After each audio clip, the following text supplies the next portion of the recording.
When you was growing up and start playing basketball, did you have particular heroes in basketball? Yeah, man, I definitely had heroes in basketball. Growing up, for me, a lot of guys. First off, a lot of guys that I would play against, compete against in the neighborhood. I kind of looked up to the older kids and older guys that was, kind of above me at the time playing. So them, and then obviously I had, just a handful of NBA guys just along the way that just were for me heroes, people that I looked up to and idolized. For me, in particular, people that I kind of just took to the most is like Allen Iverson. Allen Iverson was big for me growing up, bro. I was a huge AI fan, huge T-Mac fan. I was a huge Trace McGrady fan. And as I got older, man, I kind of just picked the game from a lot of other people. But growing up, definitely those two, and just a lot of people that was in my neighborhood and stuff like that I would look up to.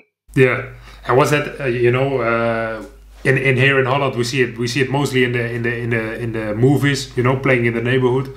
Can you describe how that was, just to play on the streets, Yeah, man, I mean that's just going all the way back to the like first love of it, just playing at the park, outside courts, indoor courts, whatever you could find, and just hooping, bro, just having a love for the game. And like I said, that's where I kind of would, some guys that were at the time, they're better than me, they're older than me, better than me. So those kind of guys, I was like, man, I want to be the first guy to get picked up on the team. You know what I'm saying? Stuff like that. So, that's stomping ground stuff, man. That's really cool, bro. If you look to the future, I can imagine you still have like dreams and everything in basketball. What do you see as your biggest dream or maybe biggest goal to still achieve in basketball? For me, man, I've always been a big dreamer.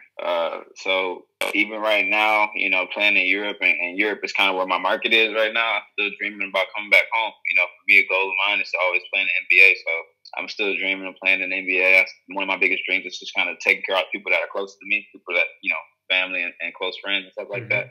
So I'm still dreaming about, taking care of them and starting creating a new way of life for them and things like that. So big dreamer, bro. You know what I'm saying? Always been that way. And, like I say, NBA is still definitely on the radar for me. If you look to your whole career, who do you see as your hardest player you had to guard? Oh, that's a good one. So looking back at my whole career, who was one of the hardest players that I had to guard?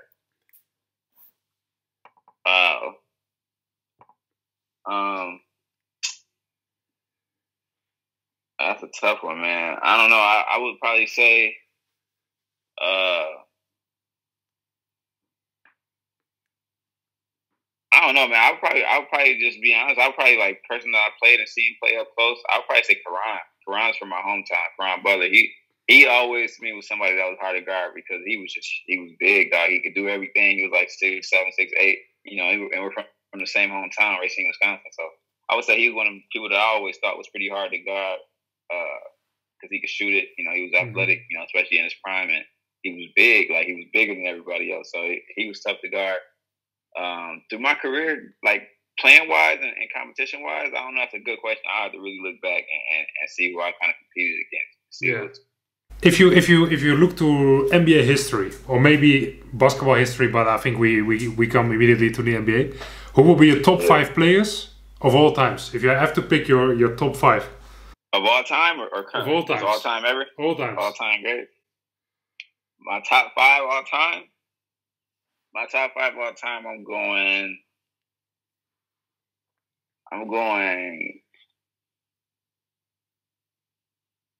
Whew, that's tough. That's tough. Yeah, I didn't say it was going to be easy. Yeah, do I gotta give you like by position, or can I? No, just the 5 best players that in your eyes ever participate in any basketball match. I bet. So I'm going MJ. Yeah. I'm going Jordan. Yeah. Brown, Kobe, Shaq, KD. Okay. So I'm going Jordan, Brown, Kobe, Shaq, KD. And in that way, from 1 to 5. If you look to yourself, and probably this is going to be the question you're probably proud of. What is your personal record, point wise? My personal record, point wise, like highest points in the game. Yeah. I think my record is like in an official game is 50. I had 50 like last season before when I was playing Lithuania. So 50 points in the game right now, probably my professional record. But I think I've had over 60 before in like a summer league game. But is it like, you know, sometimes you just have those matches, I think, and you just feel everything what you shoot is, you know, everything what you shoot is in. Definitely had one of those. I had 50 in 2 seasons ago in Lithuania. That's my professional high. And what kind of feeling did it give you if you noticed in the field, like everything what you lose, it comes in? Yeah, it's crazy, man. You just get hot, man, and the basket just gets huge for you, bro. It just opens up. You just get in the rhythm. Everything you feel, everything you shoot going in, you feel like as long as you don't get fouled or something like that, it's basketball. So especially as a shooter in a score, you just kind of get in that zone. So yeah, that's an incredible feeling, bro. Everybody should have that feeling. And you're also gonna get feel a little bit sorry for the when they had to guard you, for the players that have to guard you. You're gonna feel sorry at one point. For sure. Nah, it's gonna get tough, bro. Somebody put up 50, bro. It's tough for whoever was guarding them that night. What is your if you look to all the teams that are playing in the world, what is your dream club? If you have to say like this is really the club if I can choose, you know, unlimited, this is the club I want to play for, or the team I want to play for. If I could choose one team, it'd be the Bucks, Milwaukee Bucks, my hometown team. Yeah, for sure. If you look back to all the fun moments you have in like maybe dressing rooms or on practice, what will be the most funny story that's jump into your mouth in your mind, thinking of it? Yeah, I mean, that's a hard question. It's classic season after season with roster after roster. You know what I'm saying? Every locker room is different. So I'm just gonna give you one. I'll give you one from this past season actually, because that's just more fresh. Funny moment, bro. We was on the road. We was playing cards, we was playing spades, and me and Chris beat up on Mike and John on my team, Cholet. They had been killing us, right? They had been killing us in spades. Like the last couple of weeks going into it, we was on a road trip.